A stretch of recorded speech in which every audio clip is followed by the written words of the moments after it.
Et quand le bonhomme est tombé, la mère a commencé à crier. Mon enfant est mort, mon enfant est mort. Mais le Saint-Esprit nous donnait cette paix dans le cœur. Et nous avons tenu la main de l'enfant. Et nous l'avons appelé par son nom. Nous avons ordonné à son esprit et à son âme de retrouver leur place. L'Éternel nous a conduits dans ce sens. Et quand la prière a été faite, l'enfant, il y a eu un souffle. Le souffle de Dieu s'est manifesté et l'enfant est revenu à la vie. Et quand l'enfant est revenu à la vie, par la suite, je me suis rappelé de l'une des paroles que Dieu nous avait données. Lorsqu'au départ, il nous disait qu'il nous avait appelé pour un ministère, c'est la parole qui concerne ressusciter les morts. Mon frère, ma soeur, lorsque Dieu te donne un ministère, Dieu te donne un don, Dieu te donne une capacité, ne doute jamais de cela. Même si tu passes par des moments difficiles, sache que la parole de Dieu, elle est éternelle. Sache que ce que Dieu donne, il le donne. Sauf si toi-même, entre-temps, tu as laissé quelqu'un te les voler. Ou bien tu as échangé cela comme Saül qui a échangé sa bénédiction. Je dis encore Saül. Ésaü qui a échangé sa bénédiction avec son frère Jacob. Le jeune homme est revenu à la vie. Dieu l'a ressuscité. La prière a continué. Des gens de son pays, du village maternel ont parlé par sa bouche. L'enfant ne comprenait pas cette langue. La mère était étonnée. Le lendemain, lorsque la prière a continué, c'est là où nous voulons en venir. L'esprit qui était dans l'enfant a dit qu'il ne peut plus tuer cet enfant parce que son nom est écrit dans le livre de vie. Quand tu nais de Dieu, Dieu écrit ton nom dans le livre de vie. Ça, c'est ce que Dieu fait. Mais quand tu ne nais pas de Dieu, ton nom ou le nom de la personne est dans le livre de la mort. Ce qui explique que nous qui avons des enfants, nous l'avons déjà dit, à l'âge de 5 ans, tu peux parler de la nouvelle naissance à ton enfant. Tu peux amener ton enfant à accepter Jésus-Christ. Pourquoi nous le disons? Nous le disons parce qu'aujourd'hui, l'ennemi a redoublé d'ardeur et de vigueur. L'ennemi est en train d'entrer dans les familles et de donner la sorcellerie aux enfants. L'ennemi est en train d'attaquer les enfants que Dieu a donnés à ses enfants. Ce n'est pas un jeu. Il faudrait que tu te réveilles. Si tu es mère ou bien si tu es père, il faut que ton enfant, le sceau de Dieu, la marque de Dieu, des enfants de Dieu soit sur lui. Ce qui fait que lorsque l'ennemi viendra, Dieu dira non, cet enfant m'appartient. Tu ne peux pas le toucher. On le verra dans le cas des témoignages. Nous avons parlé d'une famille où les personnes ont voulu rendre service. La sœur a voulu rendre service parce qu'elle a une amie qui est décédée plus tôt. Elle a voulu rendre service. Cette amie avait un garçon qui avait à l'époque 5 ans. Elle a dit, bon, comme c'est une amie avec laquelle je m'entends très bien, je fais venir son enfant ici en Europe. Et comme elle avait une nièce dont la mère était aussi décédée, elle a dit, je fais venir aussi celle-là. Mais elle ne savait pas qu'en faisant venir le garçon, donc le fils de son ami et la nièce, elle ne savait pas qu'elle faisait venir des sorciers. Un petit sorcier et une petite sorcière. Mais il n'y a pas de petit, hein, c'est seulement la taille. C'est maintenant que tout a commencé à être mis à nu. Parce que Dieu a permis que le garçon et la femme ne s'entendent pas. Lorsqu'ils sont venus pour la première fois, d'abord l'Éternel les a avertis par son serviteur. N'amenez pas ces enfants-là. Est-ce que vous savez l'histoire de la mère du garçon? Pourquoi une mère meurt si tôt? Qu'est-ce qui se passe dans cette famille? Ce sont des questions qu'on doit souvent se poser. Qu'est-ce qui se passe dans ça? Est-ce que vous le savez? Mais ils ont dit, ah bon, ils n'ont pas écouté, ils se sont engagés. Bien-aimés dans le Seigneur, Dieu nous aime. Et Dieu nous parlera tantôt d'une manière, tantôt d'une autre. Les garçons sont venus, ils ont fait trop de dégâts. Et la fille, la nièce, sa mission, c'était d'éliminer sa tante, celle qui a tout fait pour la mêler. Éliminer sa tante et après éliminer le deuxième enfant qui n'a même pas encore 3 ans. Les nuits, tout ce qu'ils font, comme est-ce que le premier-né qui a 7 ans, comme est-ce que le sorcier prend le petit garçon, l'amène hors de la maison pendant que les parents sont endormis et va le faire manger à l'extérieur, l'oblige à manger, et quand, le garçon en question est plus âgé que lui, l'oblige à manger, quand il refuse, il se sert d'un serpent pour le frapper. Donc pour tourmenter le garçon, c'est jusqu'à ce point. Le propre enfant de la dame, c'est jusqu'à ce point où ces personnes sont allées. Et quand il a fini, quand l'enfant ne veut pas écouter, ils enferment le petit dans une cage. Au quotidien, on voit l'enfant partir, venir, mais spirituellement, l'enfant était dans une cage. Mais la mère a constaté des comportements au niveau de son enfant qui n'étaient pas normaux. Ils avaient dit qu'ils ont tout fait pour que l'enfant n'obéisse plus à sa mère. Bien-aimés dans le Seigneur, ces choses, Dieu permet que nous les entendons. Comment est-ce qu'ils ont mis un serpent sous le lit des parents? Toutes ces histoires sont sorties. Parce que Dieu a frappé la langue pour que ces enfants-là parlent, disent ce qu'ils ont fait. Les choses sont ainsi. Nous devons faire les choses avec le Seigneur. Par rapport à ce témoignage de ce jeune homme, nous l'avons dit, le nom de l'enfant est écrit. Amenez vos enfants à Jésus. Prêchez-leur la nouvelle naissance. Expliquez-leur cela. S'ils sont à l'Éternel, quel que soit le vent, la tempête, Dieu et vous aurez le dernier mot. Mais si au départ ils ne sont pas à l'Éternel et que les choses se sont passées, après ça sera difficile. Ça ne veut pas dire que Dieu n'agira pas, mais ça sera plus difficile. Et ça peut prendre du temps. Mais l'Éternel reste Dieu et il ne change pas. Bien-aimé, ce qui est profond, l'esprit a pleuré parce qu'il a dit ne peut plus tuer le jeune homme parce que son nom est écrit dans le livre de vie. Donc si on ne lui avait pas prêché la nouvelle naissance avant de prier pour lui, ce jeune homme mourrait entre nos mains. Et ça ferait la joie du royaume des ténèbres. Et Dieu savait toutes choses, c'est ce pourquoi il a permis à son esprit d'insister qu'on prêche la nouvelle naissance. Bien aimé, lorsque le Saint-Esprit te parle, il faut écouter. C'est pour ton bien. La Bible dit que c'est pour ton bien. La Bible dit que le Saint-Esprit est l'esprit de vie. Il ne peut que t'apporter la vie.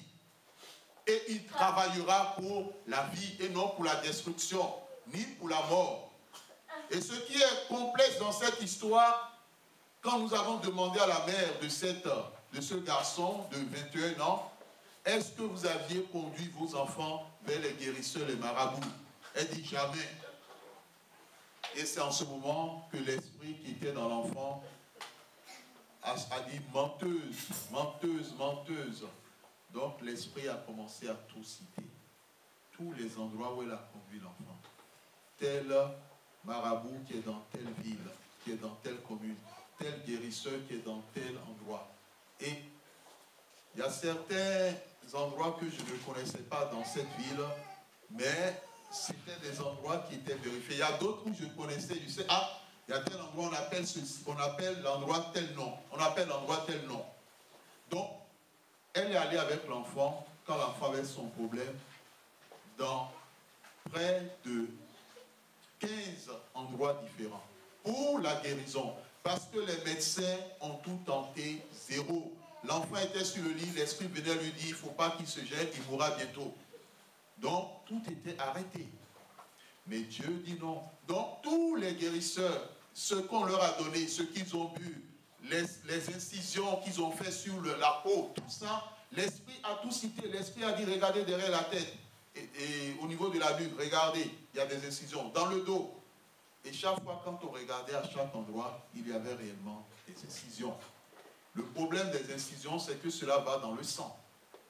Et quand ça va dans le sang, c'est que cela a des répercussions sur la santé plus tard de la personne et des impacts au niveau de ses enfants.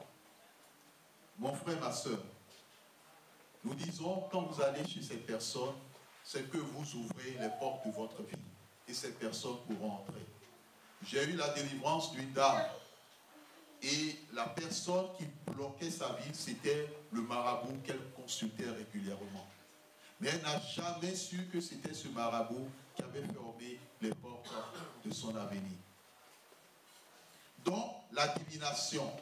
Qu'est-ce qui se passe? Quand les gens vont voir ces personnes, l'esprit de divination, comme c'est un esprit qui a toutes les informations. Le royaume des ténèbres, c'est un réseau de communication.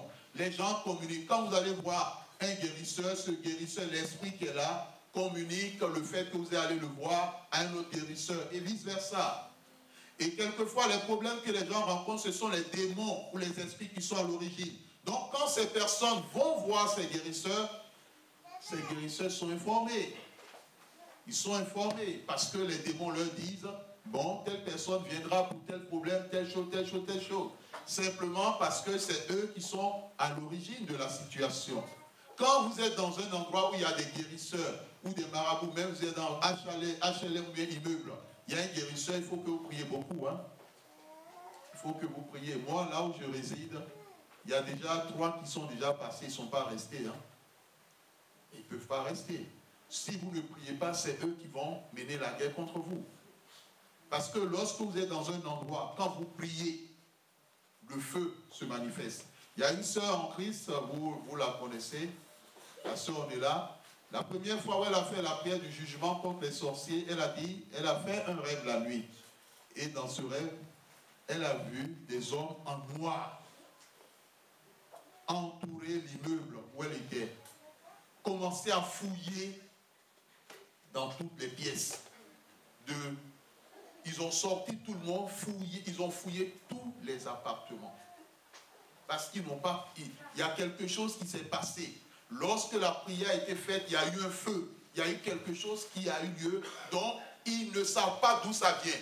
Donc, cela a créé la terreur dans leur camp. Ils sont venus, mais c'est où? Qu'est-ce qu'ils ont fouillé? Mais ils n'ont rien trouvé. Quand vous faites des prières avec foi, sachez qu'il y a un feu qui s'allume. Et personne ne peut éteindre ce feu. Amen. Amen. Donc, ils sont informés. Si un guérisseur vous dit quelque chose sur votre vie ou sur la vie de vos enfants et que vous croyez en cela, vous laissez un esprit de divination entrer en vous. L'esprit de divination, c'est un esprit de serpent. Et ce serpent, il fera tout en collaboration avec d'autres esprits pour que ce que le guérisseur a dit s'accomplisse dans la vie de la personne. C'est comme ça que ça se passe. Ce n'est pas qu'ils ont annoncé quelque chose qui va se passer, mais ils ont mis en place quelque chose pour que la chose se passe. Amen. Amen. Il n'aide personne. Il peut dire à la personne, telle chose risque de vous arriver. Et la personne réellement fait un accident. Et il est tout heureux. Ah, son guérisseur lui avait dit cela. Mais c'est du n'importe quoi. C'est le guérisseur qui est derrière l'accident. Ils ont tout mis pour que la personne soit dépendante. Ah, il retourne, ah, vraiment, la fois dernière, ce que vous aviez dit, ah, ça s'est passé. Hein? Et donc, et c'est ainsi que les gens s'enfoncent encore plus dans les situations. Le Saint-Esprit ne demande pas un franc. Il ne demande pas un poulet, un mouton. Il ne demande rien. Il ne demande pas des frais de consultation. Il est là. Il attend simplement que tu le demandes d'agir. Il agira. Donc, les esprits de divination connaissent les passés, mais ils ne connaissent pas le futur. Mais ils peuvent mettre en place un futur pour une personne. Donc, quelque chose qui ne fait pas partie du plan de Dieu pour la vie de la personne. Si les 2 personnes qui sont là cet après-midi, dont le Seigneur veut parler, s'il y a des guérisseurs, des marabouts qui un jour ont dit des choses sur ta vie et que par la suite tu t'es rendu compte que ça s'est passé, il faut que tu te lèves contre les esprits de divination qui sont dans ta vie. Parce que quand ils entrent, ce n'est pas un seul dégât qu'ils vont faire. Ils vont faire pire. Et si ça s'est passé avant que tu n'aies des enfants, il faut alors que tu demandes à Dieu de détruire tout autre esprit de divination qui se trouve dans la vie de tes enfants. Mais si c'est après que tu aies des enfants, ils ne peuvent pas entrer de mère à enfant. Mais si c'est avant, ils entrent de mère à enfant. Donc il y a une transmission. Amen. Bien-aimés dans le Seigneur, les guérisseurs sont des menteurs. Les marabouts sont des menteurs. Je l'ai expliqué dans mon travail lorsque je faisais la maîtrise en philosophie à l'université. Quand une personne souffre d'un mal qui est d'origine spirituelle, il négocie avec l'esprit qui est là. Que l'esprit se calme pendant un certain temps. Et donc pendant un certain temps, la personne n'a plus rien. Elle se dit le problème est réglé. Mais des années ou des mois après, le même mal revient. Soit il demande à l'esprit de sortir de la vie de la personne, mais d'entrer dans la vie d'un autre membre de leur famille. Vous devez être en prière. Parce que si dans votre famille, il y a des gens qui ne connaissent pas le Seigneur et qui aiment aller à gauche et à droite, et qu'on détecte des maux, des maladies dans leur vie, la seule chose qu'ils vont faire, ils vont demander que le guérisseur ou le sorcier transmette cette maladie aux autres membres qui sont dans leur famille. Or, si vous n'êtes pas couvert par le sang de Jésus, si vous n'êtes pas enfant de Dieu, vous n'avez pas la protection de Dieu, c'est ainsi que certaines personnes chopent des maladies. Ils ne savent pas d'où ça vient. Mais d'autres se disent, mais c'est telle personne qui a souffert de ce mal dans notre famille. Mais aujourd'hui, il n'a plus ce mal. Mais pourquoi est-ce que c'est elle qui a aujourd'hui le même mal? Vous entendrez des cas où on dira dans cette famille, les gens souffrent à peu près de la même maladie. Mon frère, ma soeur, il y a des possibilités de déplacement, de transfert du mal d'une personne dans la vie d'un autre membre de la famille. Et nous devons nous opposer à cela. Enfin, quelquefois, ils demandent à l'esprit qui est à l'origine du mal de sortir et ils invitent un autre qui est plus supérieur à entrer. Donc, la personne ne souffra plus de ce mal, mais des temps après, il y a un autre mal plus grave qui risque de se déclencher. La divination, la manipulation, l'Éternel te permet d'entendre tout cela. Et je sais une chose, Dieu ne parle jamais en vain. Il a un message à te dire pour toi et pour tes enfants. Que le Seigneur bénisse sa parole. Amen.